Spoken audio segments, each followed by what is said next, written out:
Hi, and welcome to another presentation from your business tutor, learning your way, anytime, anywhere.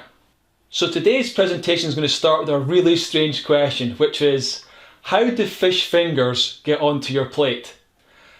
And the simple answer to that is today's presentation, sectors of industry. So what are we going to learn in today's presentation? First of all, we're going to find out about the different sectors of industry. After that, we're going to find out how those sectors of industry are connected or linked in what's called a chain of production. And then finally, we're going to find out how value is added through that chain of production. So let's start with our first question, which was, what are the sectors of industry? And the first one is the primary industry. And they're involved in the collection or harvesting of natural resources. And you'll remember from our previous presentation that natural resources are things which occur on earth by themselves. So things like cows, sheep, grass, oil, coal. These are all natural resources that we would find on earth. And primary industry businesses collect or harvest these resources. And they would include things like a farmer, or an oil rig in the North Sea, a coal mine. All these businesses would be in the primary industry. So our second sector of industry is the secondary industry, or sometimes referred to as the manufacturing industry. And they have an incredibly important role, because what they do is they take the natural resources that have been harvested or collected by the primary sector and then convert those resources into an actual finished product that we want to consume. So they have an incredibly important role in creating that finished product. Businesses that would be in this sector of industry would include a food manufacturer, a car plant, a microchip business. All these types of businesses would be in the secondary sector. Now we can turn to our third sector of industry, which is the tertiary sector, or sometimes called the service sector. And what this sector does is delivers or sells the final product to the customer. But they also do something else as well. They're also involved in providing services. And therefore the tertiary sector includes businesses such as supermarkets that maybe sell the product to us, or a clothes shop that sell the product to us, but also includes businesses that provide services such as schools or hospitals. Finally, we have our quaternary sector. And this is a subdivision or part of the tertiary sector. And it has a very specific role in that the quaternary sector includes businesses that provide knowledge-based services. And they include businesses such as ICT businesses, consultancy businesses, and research and development businesses. So in terms of the UK, what size are each of these sectors? Well, the primary sector is probably the smallest, and it accounts for around about 5 to 10% of our economy.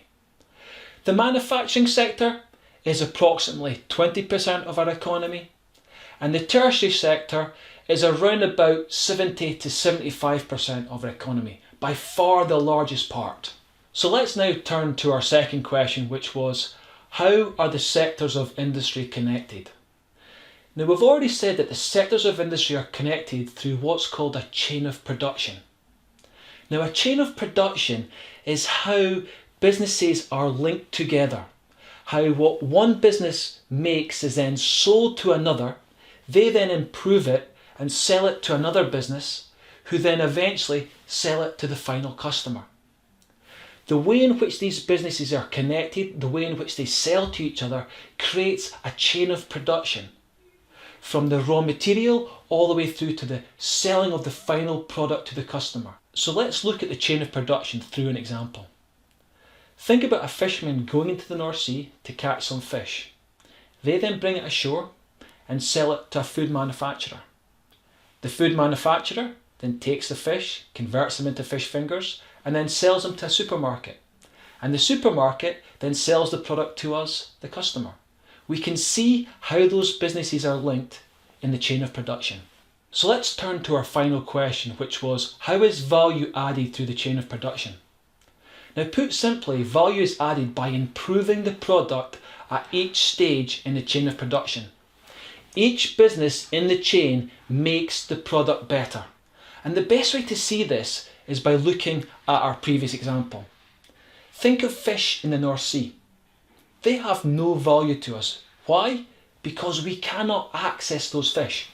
But if a fisherman goes out into the North Sea and catches those fish and brings them ashore, those fish now have value. And that's proven because the food manufacturer is willing to pay money for those fish. Now, the food manufacturer then goes on and improves those fish, takes the skins off, takes the bones out, and makes them into fish fingers. We can see they've improved the product. They've created value. And as a consequence, the supermarket is willing to pay money for those fish fingers.